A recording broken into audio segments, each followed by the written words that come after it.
Molotov cocktail to gas in the streets of Portland. This is Southeast Portland. It's not a war zone.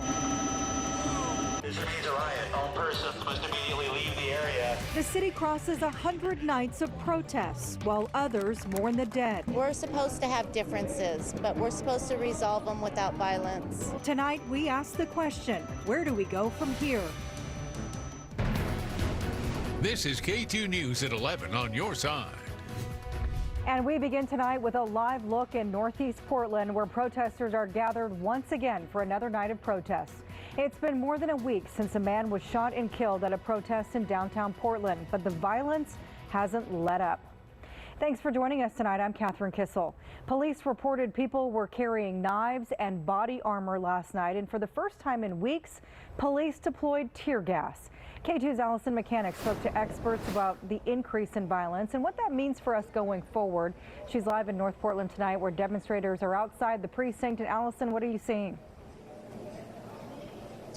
Well, Catherine, tonight is a much different night than last night. I'm going to get out of the way so that you can see the couple hundred people that are out here in front of the North Precinct right now. They met at Alberta Park and then they marched over here. And once they got out here, we did see a mattress set on fire, but that was put out by the fire department.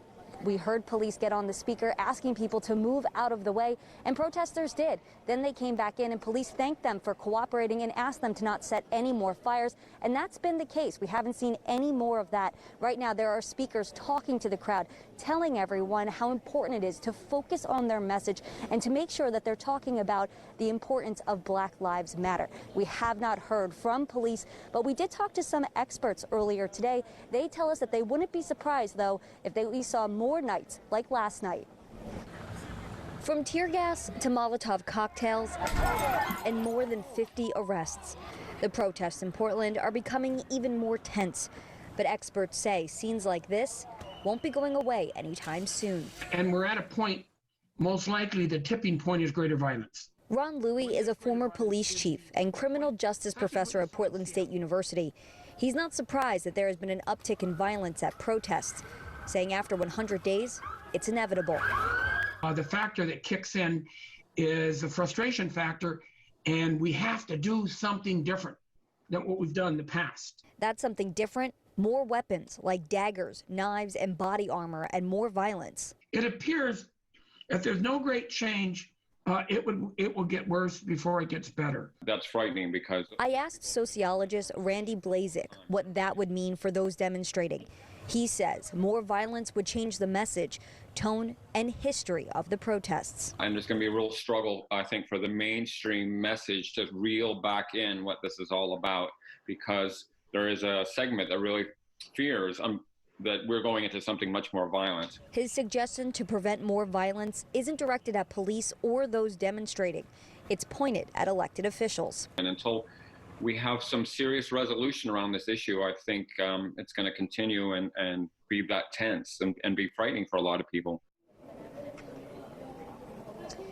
Well, and again, we do want to say that right now it is very different than last night. Last night was extremely tense with tear gas being set off, and that was something we hadn't seen in some time. But right now, there are speakers talking to the crowd. We've heard cheers, and they've been talking again about the importance of spreading their message. It's something we have not seen in quite some time. Live in Northeast Portland, Allison Mechanic, KATU News. Allison, thank you. Now, we want to go back to that scene outside the North Precinct just about an hour ago. Allison was talking about this. Some protesters set mattresses on fire.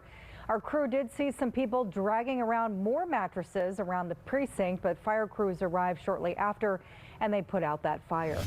Last night, we brought you this video of two men jumping from a fire that was started by a Molotov cocktail.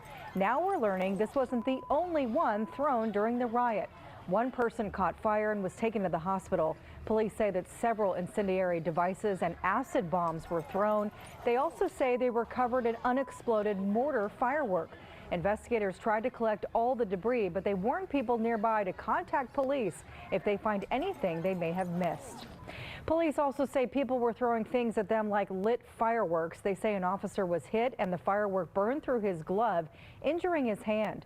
They also say officers and troopers were hit in the heads with rocks, and a trooper's car was also damaged.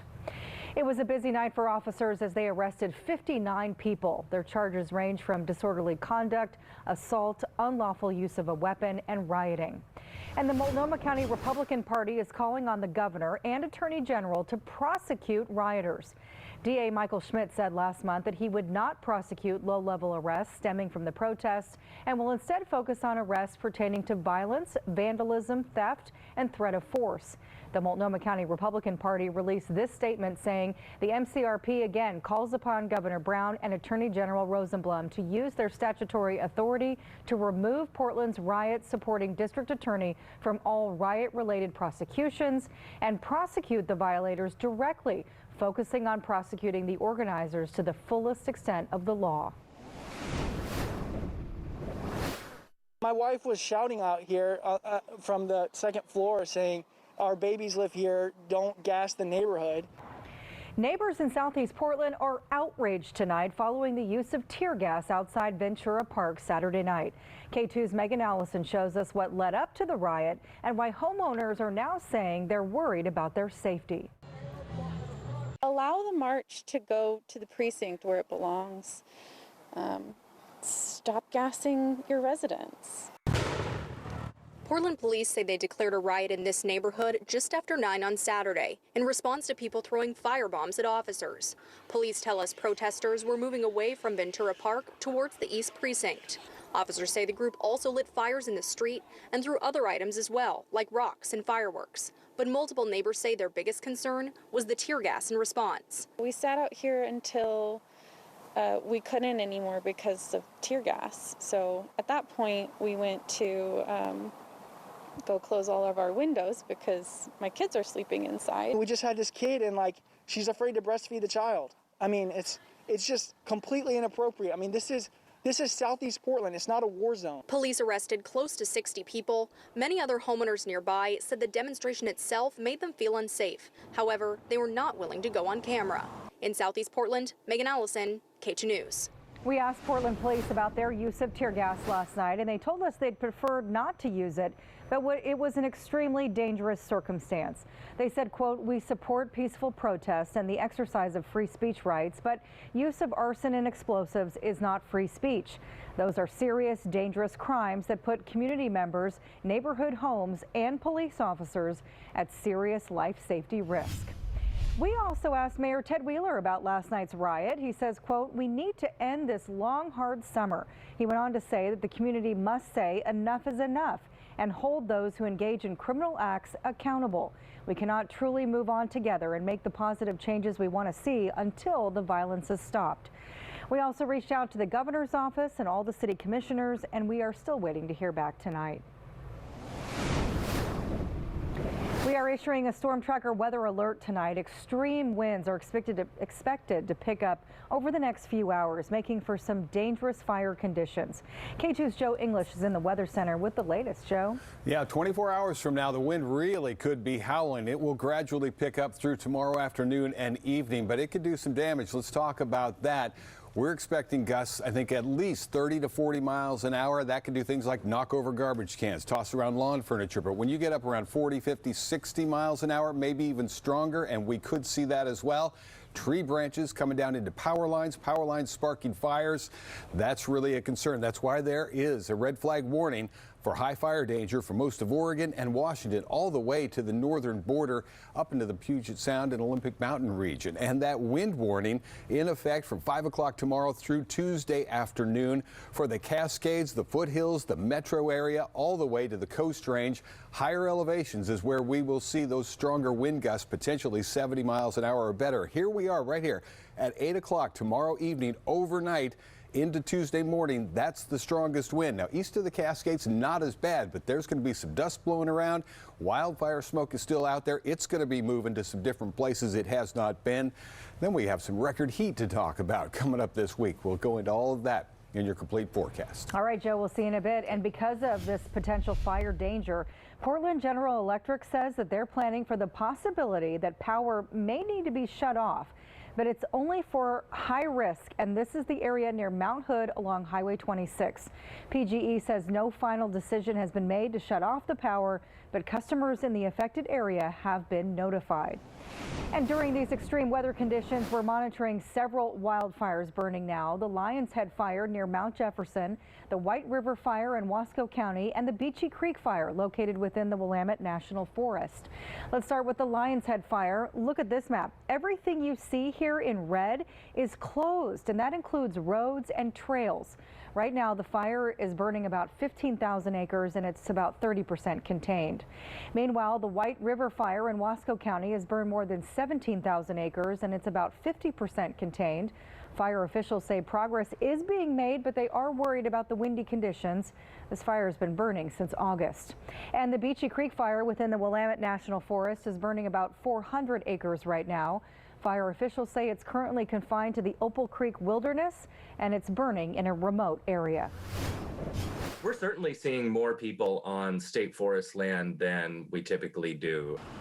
COVID has canceled a lot of summer plans, so more Northwest natives are spending time in the forest.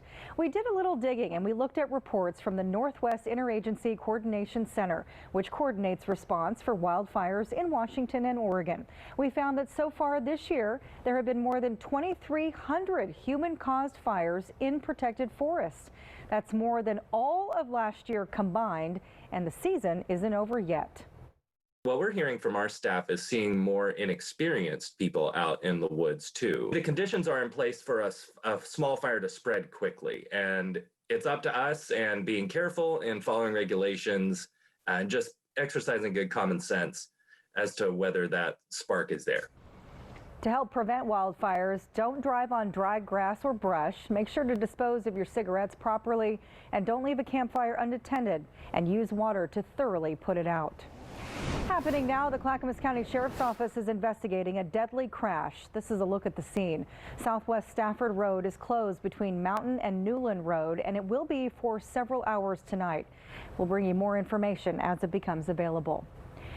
Next, they've traveled more than 2,000 miles to find their forever homes when they'll be up for adoption. Plus, a helicopter rescued hundreds in California where they were trapped. Plus, a whale washes up on the Oregon coast. What's next for researchers as they investigate what happened?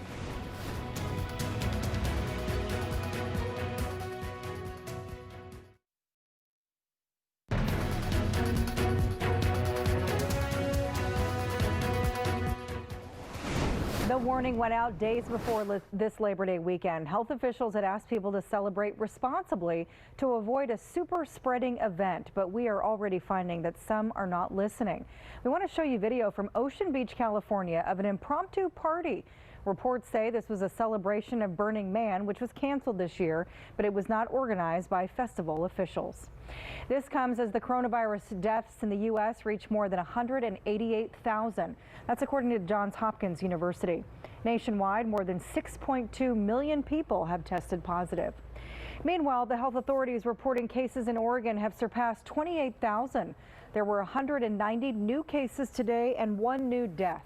In Washington state, the health department is reporting more than 77,000 cases and more than 1,900 deaths. Our school districts have had a lot more time to work with new guidance that has, again, more rigorous requirements for everyone involved. More guidance, more time, and more money for comprehensive distance learning.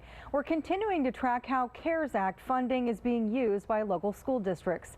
We'll tell you how much went towards comprehensive distance learning and has it improved from where schools started in the spring. Our Return to Learn coverage is tomorrow morning on KATU News. Biologists are looking for answers tonight after a stranded whale died along the Oregon coast this weekend. Oregon Parks and Rec say the whale was alive when it came ashore Saturday morning in Bandon, but then died hours later. Scientists say based on its size, it wasn't fully matured. Biologists will collect samples before the whale is buried on the beach. It looks like a volcanic eruption, but meteorologists say it's a pyrocumulus cloud. It formed over California today thanks to all the wildfires. And in Central California, the Creek Fire burns out of control while thousands flee their homes. K2's Liz Gonzalez shares the challenges that crews faced, especially in the last 24 hours. Time-lapse video shows how extreme heat, low humidity, and dry conditions are creating one dangerous combination as a wildfire northeast of Fresno continues to burn out of control. The creek fire near the community of Shaver Lake quickly spread to more than 45,000 acres with no containment. It's threatening 3,000 homes and buildings, and visitors who plan to spend the holiday weekend escaping to the outdoors. We came back to camp and just threw everything in the vehicles as fast as we could. These three kind people, three kind Jeeps, stayed behind, and they were like, we are not going to leave you behind. It took a Chinook helicopter from the California Air National Guard to rescue hundreds overnight after they were trapped in the area known as Mammoth Pools, the only road in and out covered in flames and downed trees. Patrol 52 cannot make it down to Mammoth Pool.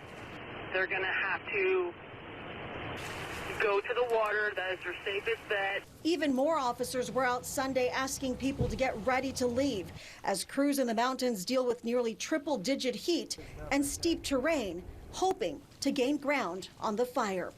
I'm Liz Gonzalez reporting. We are issuing a storm tracker weather alert ahead of extreme heat and winds that are headed our way. We want to check in with KATU's Joe English. Joe.